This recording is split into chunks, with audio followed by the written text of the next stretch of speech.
Hey, you know who's one of the biggest turds in history? It's Ephialtes of Trachis. That guy sold out King Leonidas and the 300 Spartans in 480 BC at the Battle of Thermopylae. That totally happened. He sided against his own Greek people with the invading Persians under Xerxes. Then the Spartans set up shop there with some other detachments of Greek hoplites, and they got their shields and their big long spears. And the Persians, it doesn't matter how many millions you got. If you got this tiny little narrow place you got to walk through and you got a bunch of Spartans there, it's just real hard to pass through. And don't get me wrong, Sparta was a weird place. I wouldn't want to be a Spartan. I wouldn't want to live there. I don't agree with probably much anything they thought about government, but they had their way of doing it. And they were the defenders in this situation, and they could have lasted. But this jerk, Ephialtes, is like, no, for the right price, I would show you a goat path to get around and to come up behind him and kill him. And the Persians were like, sure. And then Ephialtes shows them the way. And then the 300 Spartans get defeated. And then after that, Xerxes marches down to Athens, and Ephialtes is still like, but I get my money, right? And Xerxes is like, yeah, just give me a minute. I got to wipe out the Athenians. But he doesn't.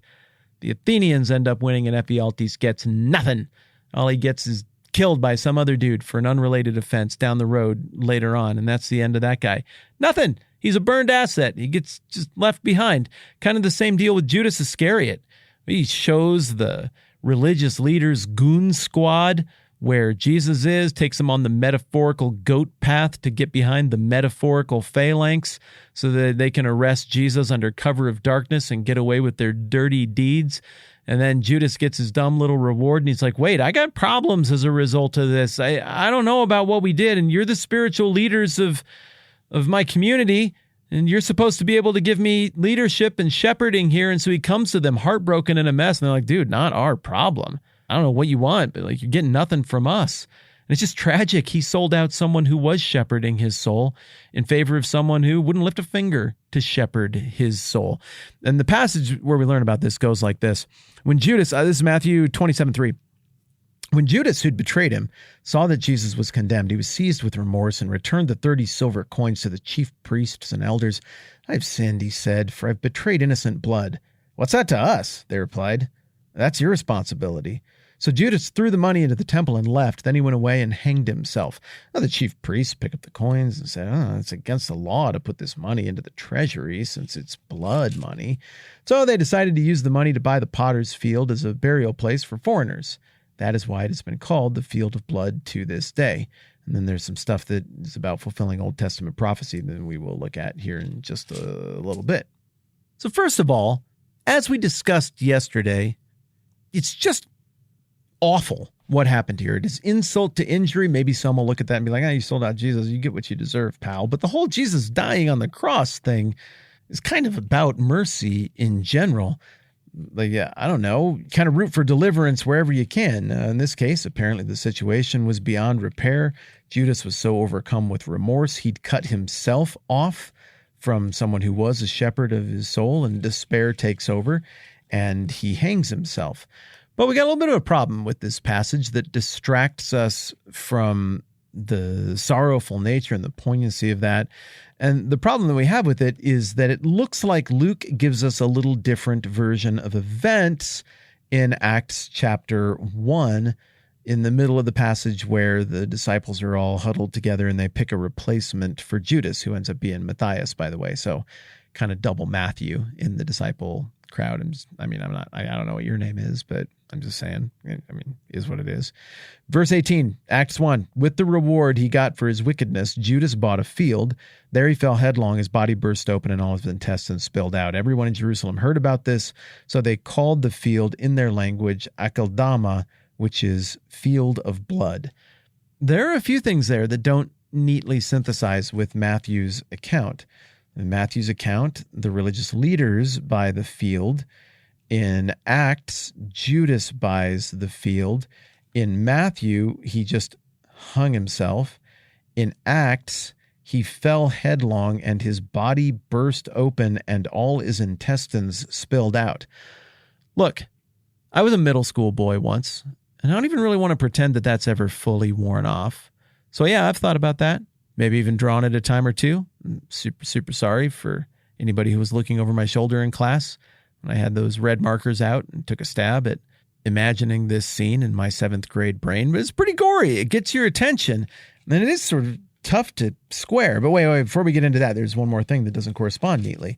So it says, this is why it was called the Field of Blood. It's because it was a burial place for foreigners, according to Matthew. But everybody in Jerusalem heard about what Judas did in Acts, and according to Luke, that's why it's called the Field of Blood.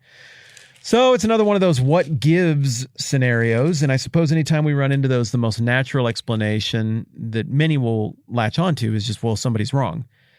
I mean, yeah, it could be. Another read on this could be where I always take us next, which is it could just be two very different perspectives, that what we're getting here is one point of emphasis and then another. Matthew, in writing about this, is trying to really place the emphasis of the story on Peter's failure, contrasted with Judas's failure, contrasted yet further with the culpability of the religious leadership in Judas's extended failure.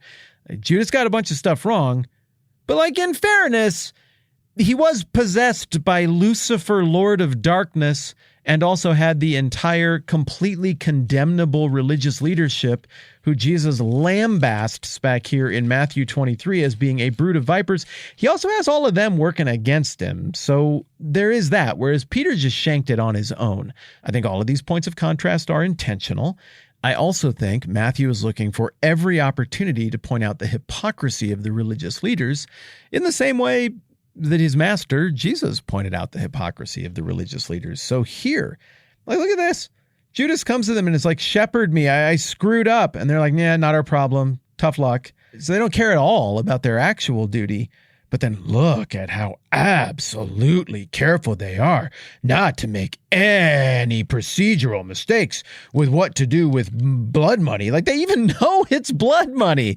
Like, they know what they did. They call it blood money. They know it's dirty and what they did is wrong. They know it so much that they're like, so we couldn't really use it on temple things, guys.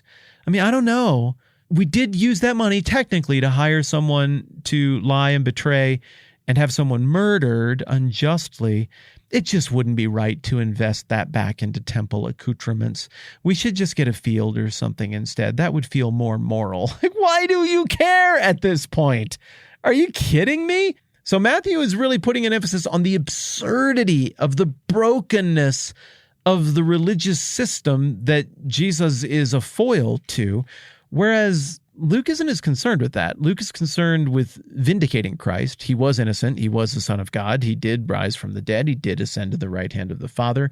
Luke knows his audience, a more non-Jewish audience, is going to be like, well, the same impulse that your grandma feels when she sees somebody pulled over and you're like, yeah, well, I mean, I don't know for sure that they did anything wrong. But grandma's like, I don't know, those sirens wouldn't be on. I don't pull people over for nothing. There was something that went wrong there. Well, that same sensibility seems to have been present in the Roman world. Like, hey, the Romans don't mess with you unless you're causing problems. So Jesus, there's probably something wrong with that guy. Luke wants a full and complete pardon in the minds of his audience. He wants a vindication.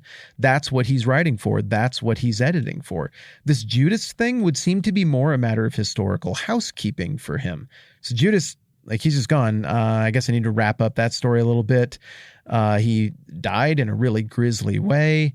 It looks like Luke is conscious of the fact that everybody had heard this rumor, and like Luke felt compelled to make sure that his research answered this outstanding felt question on the part of the audience to whom he was writing. And he also seems to have found some point of connection for the common audience to whom he's writing. Like, they got this field. Notice that it says their language, not in your language, as though he were writing to the Jews, Akeldama, and that is the field of blood. Is it possible that both of these things are true across the board then, and we can just dismiss the conflicts as being a result of different perspectives and different points of emphasis? Well, yeah, I think they could both be true. If I'm to be honest, this is one of the real Bible doozies. And yes, I can make this tension go away in a way that is mostly satisfying for me. But to be just like totally through the front door with you, this is also one of those places where I'm like, the credibility of the rest of the Bible just causes me to give it the benefit of the doubt on this passage and like one or two other things that rise to this level. This point of controversy has nothing to do with how like salvation works or God works, of any of that. It's a historical footnote. So even if one does come to the conclusion that we got a whoopsie here on the part of the Bible, at least it doesn't just take apart everything. It's not like, no, Jesus didn't die on the cross. And another book is like, no, he definitely did. So if that represents one end of the spectrum of what to do with this, a mostly harmless, though stick in your craw, troubling contradiction, the other end of the spectrum would be represented thusly. Matthew puts the emphasis on the wickedness of the chief priests. It was Judas's money that they spent, so it could be said that Judas bought it because he earned the money. He performed the human action that created the money, and that's what bought this thing. It's a little bit of tongue-in-cheek language, but you and I have said things like that before, like, for example, when you disagree with what you were forced to pay for in taxes. You might look at a stupid thing and be like, well, your tax dollars at work, or, I guess I paid for that. Well, in the most literal sense, you didn't write the check and it wasn't in your name, but yeah, you paid for it. Maybe that is the reconciling point that we can look at here. Additionally, there could be more than one way or more than one story behind how people arrived at Field of Blood.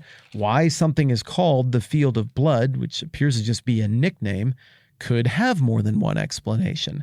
There's a place called Dead Man's Curve that I remember growing up in Iowa, and I heard two explanations for that. One being that there were some people buried near there and that you could go and look at their gravestones.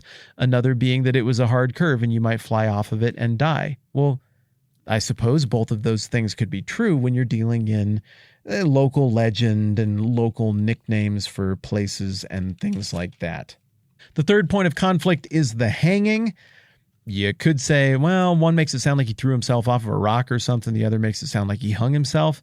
But one could hang themselves by throwing themselves off of a rock. That's morbid. Now we're getting into like hanging yourself techniques. Wow, I can think of all kinds of dark likewises I could have gone for on that one. Glad that wasn't the theme of this episode. But gruesome though it may be, it is entirely possible, because most people have never tried hanging themselves before, to imagine that you'd be really, really bad at it if you did try for lack of practice, and that it might go really wrong, or that maybe nobody came and took down his body, and that what was initially a hanging turned into something much more grotesque a little bit later. I don't know. I think they're reconcilable. I understand that some of you are going to listen to this and be like, they're not, and that's really, really a problem for me. I also understand that others of you are going to listen to this and be like, they're not reconcilable, and I can live with that. But I think the bigger point for what we're doing in Matthew is not this sideshow. The bigger point is the point of emphasis that Matthew is making about the cruelty of the religious leaders, their collective failure to serve as a shepherd to someone who is requesting, desperately shepherding, and how absolutely indifferent they are to the fact that they just fully admittedly commissioned a murder. But boy, we have to make sure that we allocate those funds properly and that we do our proper clerical paperwork, because that would be an absolute travesty if we got it wrong. Hypocrisy on the part of the religious leaders and their complicitness in the destruction of Judas, the role they played in that is what we're supposed to really catch. But also, I don't know, we try to chase down all of these rabbit trails, so I'm glad we bounced over to Acts and had time for that as well. We're going to come back to the Judas thing and look at another one of Matthew's fulfillment of prophecy passages that gets tagged onto the end of this next time around. All right, I'm Matt. This is the 10-Minute Bible Hour podcast. We'll do this again soon.